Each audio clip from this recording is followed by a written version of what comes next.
Hey guys, it's Norman Stickle again, and in today's video, I'm going to be talking about the stages of a narcissistic relationship. And there's going to be 3 to 4 main stages that I consider, along with a few smaller sub-stages that I have identified through my own personal experience. And I will go through the 4 major stages first, and then towards the end of the video, if you stick around long enough, I will reveal to you what I would consider sub-stages that go along directly correlating with the major stages. And these are just some points of reference and moments that I had clarity in, that I identified within my own personal experience, but I think they're great to bring to other people's attention, because you may be feeling or maybe going through the same thing that I did, although our stories will differ a little bit. At any point in time, I would urge you to please book a free strategy call with me if you find my information helpful. If you believe that I could help you in any way, I have direct experience with narcissism multiple times in my life throughout different types and styles of relationships. This video in itself, I mostly will refer to a intimate partnership relationship, but this will not be much different if it is a boss, a coworker, because the basis of the relationships will stay the same, but obviously the circumstances and the tactics and some of the underlying things that are happening within the relationship will differ from relationship to relationship, person to person. So please take what works, and if there's anything that you have any questions on, please feel free to contact me. You can always book a free strategy call with me, and you have nothing to lose but just take some time out for yourself and put yourself first. So the first of the 4 stages that I would consider to be the biggest and one of the most exciting is the idealized stage, the honeymoon stage. We're all very familiar with this. This does not really differ much from a normal, healthy relationship.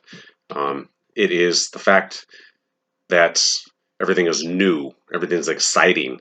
Everything's brand new to the point where you're wanting to spend a lot of time with them. They're going to be love bombing you, most likely, more so maybe than some other relationships, but there's going to be a lot of physical intimacy, a lot of time spent talking on the phone, being with each other physically, touching, and whatnot. And then from there, it's going to be what I would consider to be the devaluing stage. And that in itself is usually after a period of time when the relationship starts to wear off.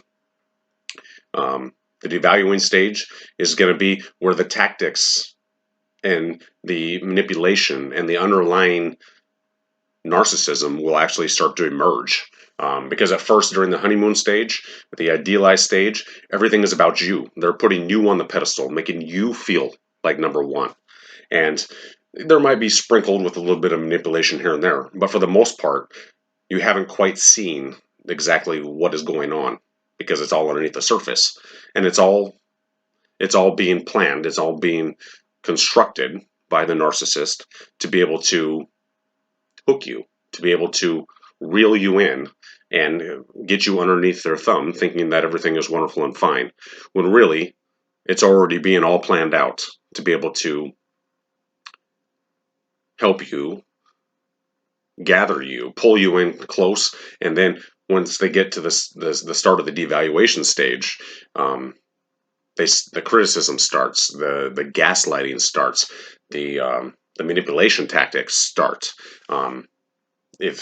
If they're whatever they're after, whatever their motive for you being their supply, will most likely come out. Not most likely, it will. A lot of my experience pertains to financial supply, and I remember the fact of there was times it started with, can I borrow this? Can I borrow that? I need to help pay this. Will you help me pay that? And it started little things. And even then the gut feeling in my stomach was like, well, that's kind of weird, and, but because it was like a transition going from the honeymoon stage to the devaluing stage was just starting.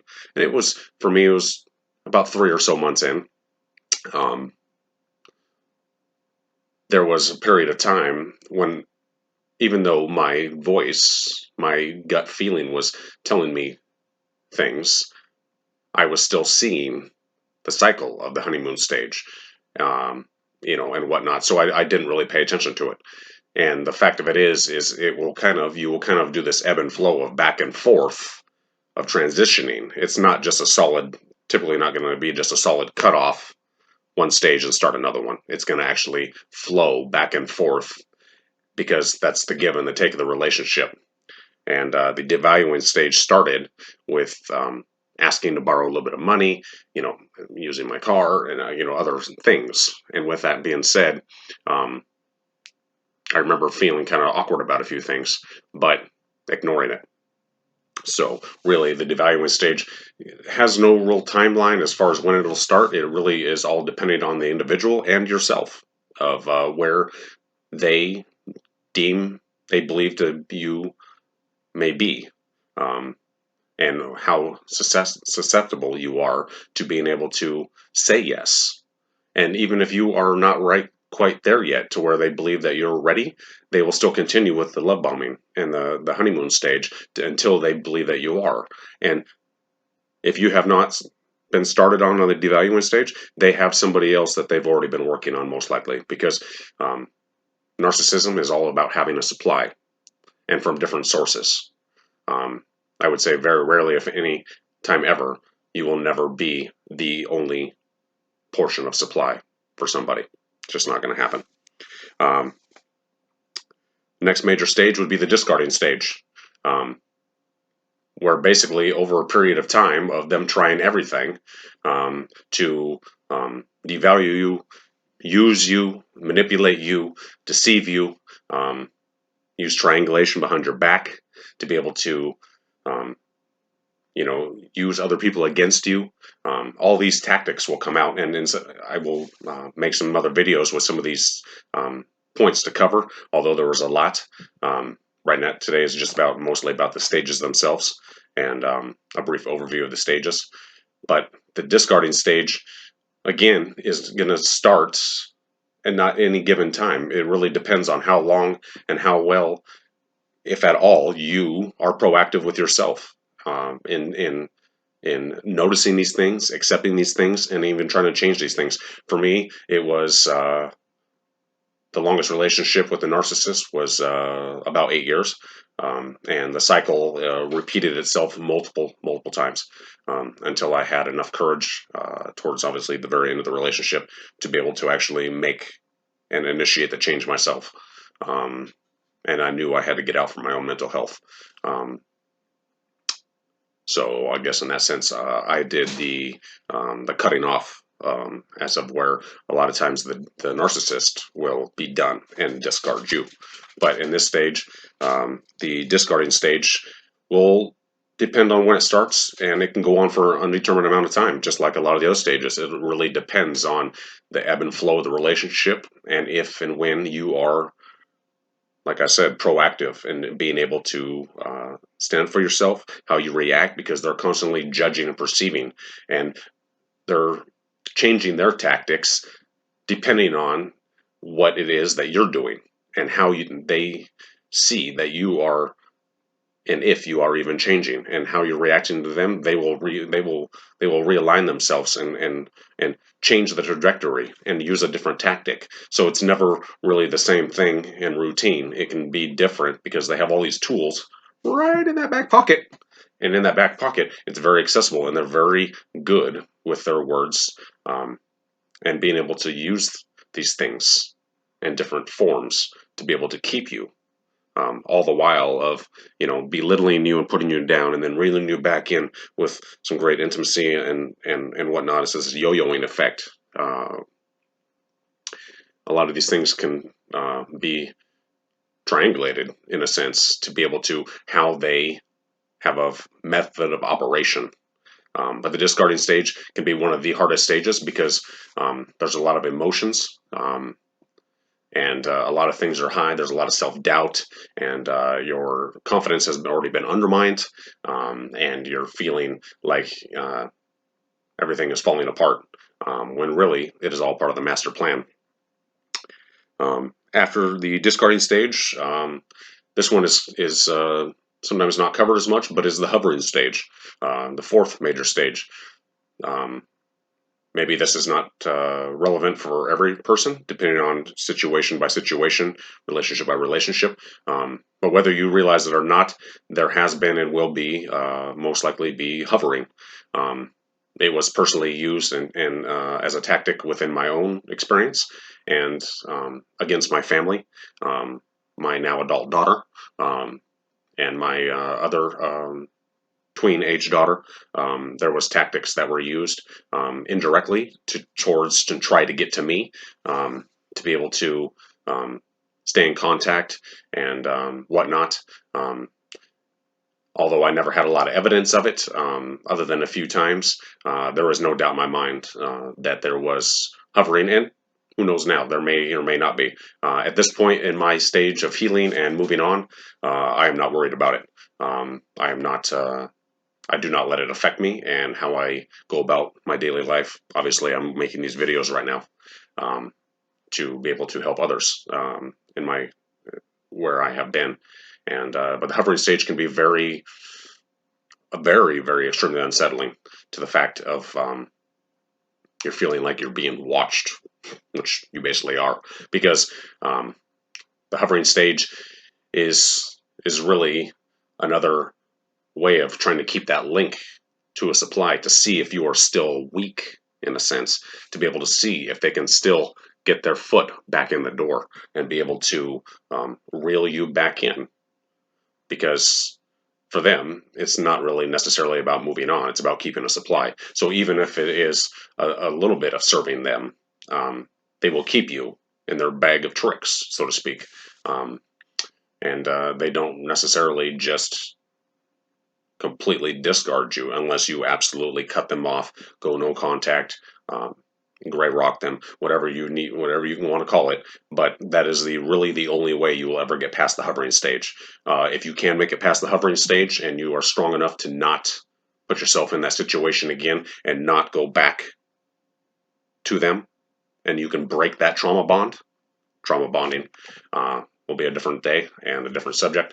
But if you can break that trauma bond, you will be able to then be completely free. But you have to be able to get past that hovering stage. I got random text towards the beginning, shortly after the relationship was over for a while, and now everything has gone silent. So that is good news for me. So then again, the 4 stages, we'll just recap, is the idealized stage, honeymoon stage, the devaluing stage, or what I would consider the manipulation tactics. That's when everything starts. The discarding stage, when they have pretty much used up everything that they have. If you have been pushing them, if you have been standing up and they have basically used everything, if they feel that they can't get anything else out of you, they will start to employ the discarding stage, and the hovering stage, after either them or you have discarded the relationship and decided to cut it off. They will kind of be around, so to speak, to be able to keep tabs on you, see what you're doing, maybe send you a random text, or talk to one of your friends and kind of see what's going on, and maybe say, hey, well, you contact this person, or they may use non-linear, non-direct methods of finding out about you, keeping in touch with you, contacting you, knowing that either way it's going to get a rise out of you.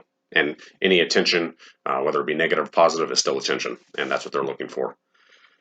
So I have covered all the major 4 stages that I would consider to be the basis of a narcissistic relationship cycle, mostly gearing towards a female relationship with a female narcissist, within my own experience. But I promised you guys that I would have a few more points covered. And these are what I would consider to be sub-stages underneath the 4 major stages that I covered. idealize, devalue, discard, and hovering. And the first substage that I would consider would be the fading stage. That's the way I realize how to put it. The fading stage is a point in time whenever you realize that the honeymoon stage is starting to kind of fall away. It's kind of starting to fade. I think it's important to note that the intimacy may still be there, and certain points of the honeymoon stage may still be there. The excitement and certain things, but as the transition is being made, and really it's starting to take the relationship is starting to morph and take a different form. The fading stage is where the excitement wears off and everything's not quite as new, but it's still, you're kind of yo-yoing with your emotions and whatnot. And it may be where everything is starting, the devaluing stage is being implemented, but the fading stage is, these tactics are going back and forth to be able to see the change in the relationship. So the fading stage can be somewhat a subtle eye-opening, almost to a degree. The next substage that I would say would be the emotional stage. This really follows when it's full-blown devaluing stage, whenever they have started using their manipulation tactics, everything is in full force. The honeymoon stage is nowhere really to be seen, although there still will be intimacy and whatnot. Case by case, relationship is going to be different. But the emotional stage is now where really your emotions have gone from being super, super high.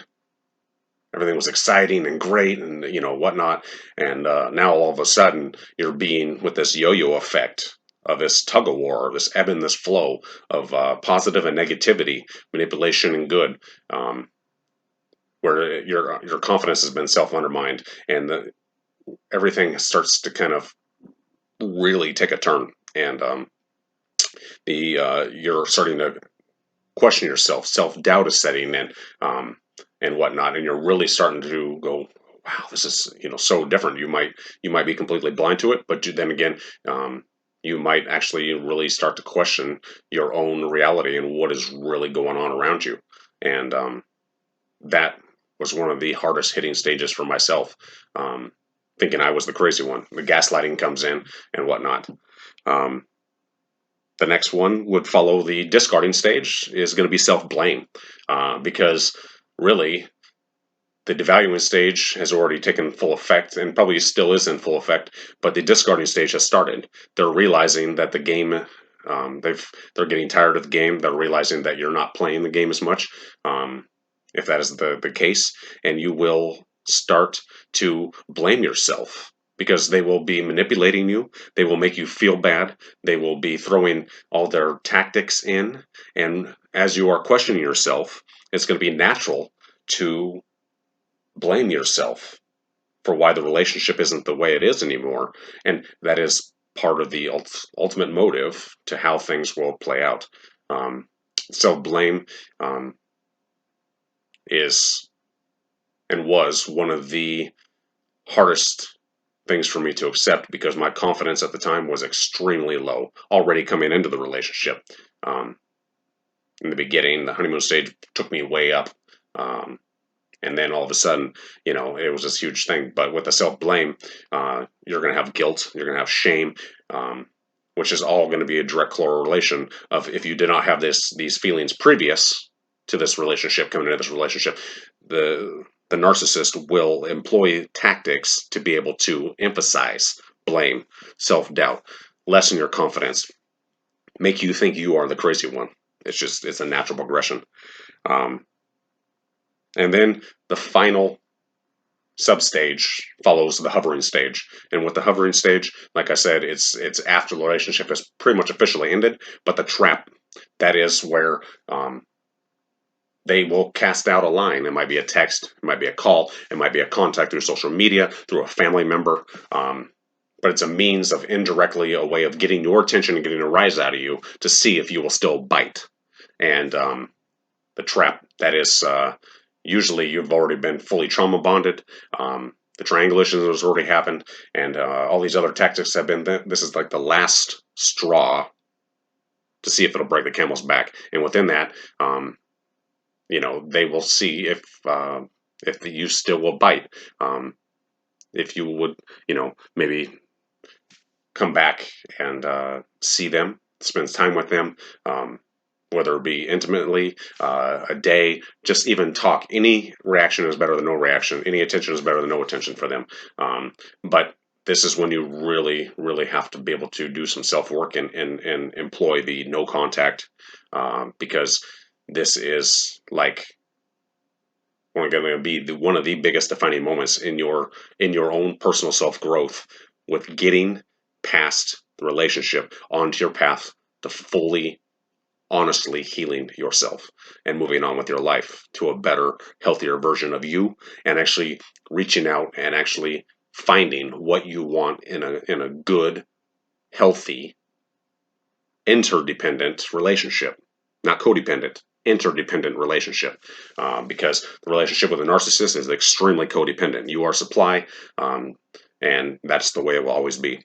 And if you're wondering if you can change them, no, don't even try. It's I'm going to tell you what you need to hear, not what you want to hear. And but if you can get past the trap stage, then you will truly be home run free, and you'll have a difficult time at first, but you have to be strong. You have to reach out for help, and you can do it.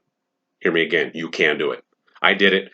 Other people have done it, and you can do it too. But you have to want it. You have to want it really, really bad. Otherwise, it will not work. You'll go right back to the same cycle, and the cycle will repeat itself until you actually get your lesson. So those are the 4 major stages and what I would consider the substages. And if you have found this helpful in any sense or way, please feel free to contact me, reach out, book a free strategy call with me. I am a master coach, certified master coach, and have personal experience dealing with narcissism in multiple forms of personal and professional relationships in my own personal life and my own path. If I have been of help, please feel free to like, share, or subscribe to this video. And I look forward to talking with you. If you guys really find it within yourself that I can be of assistance, even if it is to just get some advice, please do not hesitate to give me a free strategy call. Again, this is Norman Stickle, and you guys have a great day.